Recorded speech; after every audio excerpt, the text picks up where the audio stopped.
Hey all, here OS Reviews. So a recent trend that we've been seeing is the adoption of active noise cancellation on TWS wireless earbuds, even affordable and budget-oriented ones.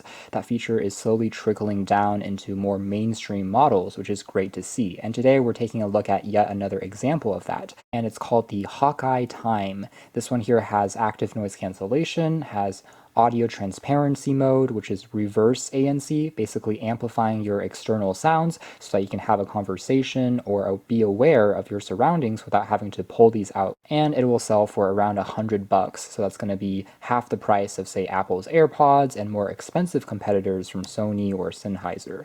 So this company, Havit, has been around for a few years now. We've checked out some of their products in the past, and they all have pretty clean designs. It comes in two colors, black and white.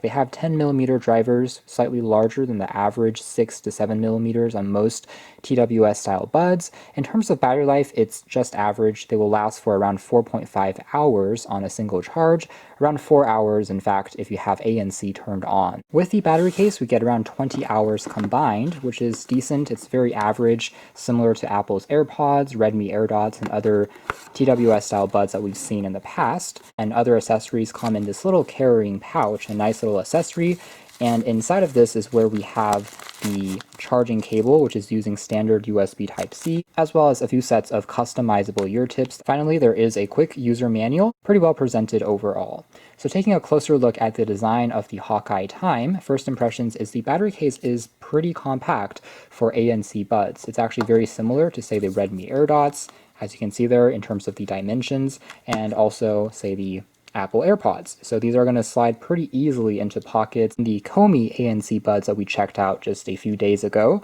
these ones here again are going to be almost twice the size. So anyways, on the rear here we have the Type-C port for charging. It doesn't support wireless charging, but that's to be expected at this price. We have some LED indication lights on the bottom here that will glow when the kind of buds are awake and charging up, so you can see how much juice is left in the battery case out of 4 bars, so each one represents about 25%. The door here feels well constructed. It's held into place magnetically, opens and closes with a satisfying click, and once you pop them out, they will automatically start pairing and connecting with your device.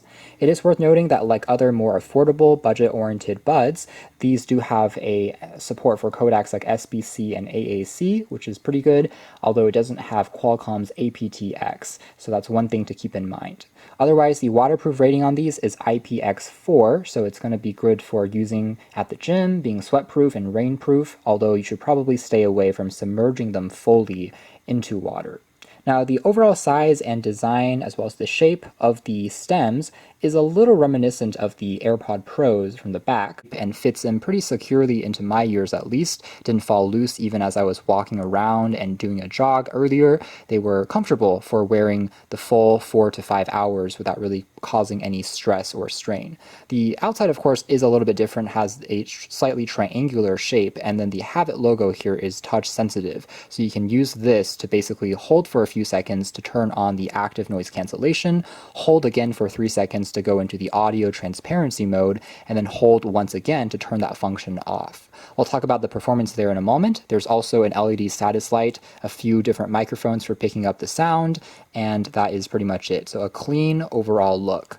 The size of the buds are going to be smaller, by the way, compared to, say, the Komis. So there is a quick size comparison, and also the regular classic AirPods also have a much longer stem. So moving on to the audio quality and the performance next, let's talk about the pros. For one, I really like the sound quality on these. They are very clean. Similar to most pairs of TWS buds that we've been seeing recently, the audio quality is getting just to a point where most of these are very solid, and this is no exception. There is no hints of any static, hissing, or distortion in the background. The bass here is also surprisingly good. It gives you a nice kick in the background as a drum beat hits, but at the same time doesn't overpower the mids or trebles. Those elements still sound very good and well balanced in terms of vocals as well as instrumentals. It gives you a very dynamic sound overall. In fact, I'd say they sound even a little better than the regular AirPods as well as the Redmi AirDots in terms of just giving you a more clean sound overall and more well balanced. Overall, the active noise cancellation component is also functional. It's effective and does make a difference. When you turn it on, you can definitely feel the effect. Compared to the slightly less expensive Komi ANC buds, these do work a little bit better. I would say that they cancel out maybe around 30 to 32 decibels of sound compared to around 28 decibels on the Komis. So that effect you can hear if you are in a room, for example, that has a computer fan in the background. These can almost completely cancel that out. If you're in a car with an engine, all of those lower frequency sounds are repressed very well, allowing you to either rest in comfort or listen to music without having to turn it up as high.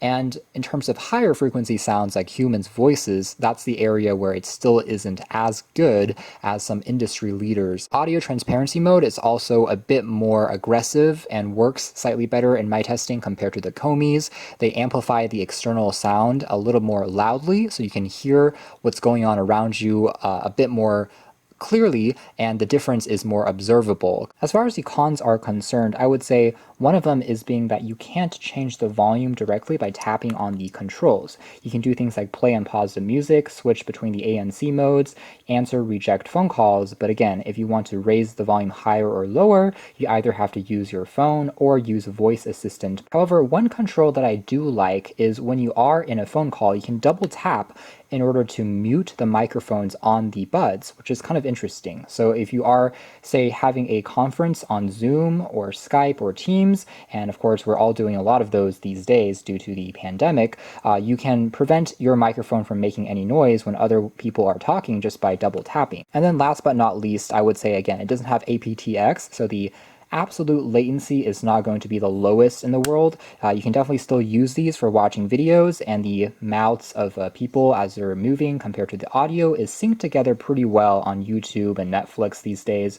But if you're doing things like gaming, then something with aptX can still sometimes make a slight difference. These don't have a dedicated gaming mode, for instance, but still is good enough for watching videos, and also of course listening to music and podcasts doesn't pose any problem. So that's more or less it as far as the Hakii Time. Although there are a few small cons, overall it's worth taking a closer look if you don't want to spend too much on a pair of TWS buds with noise cancellation, but still want something that performs well. You can check out more details if you are interested in the links down below, but for now that's been our video. Thanks for watching here at OS Reviews. That's been the Hakii Time Active Noise Cancelling Wireless Buds.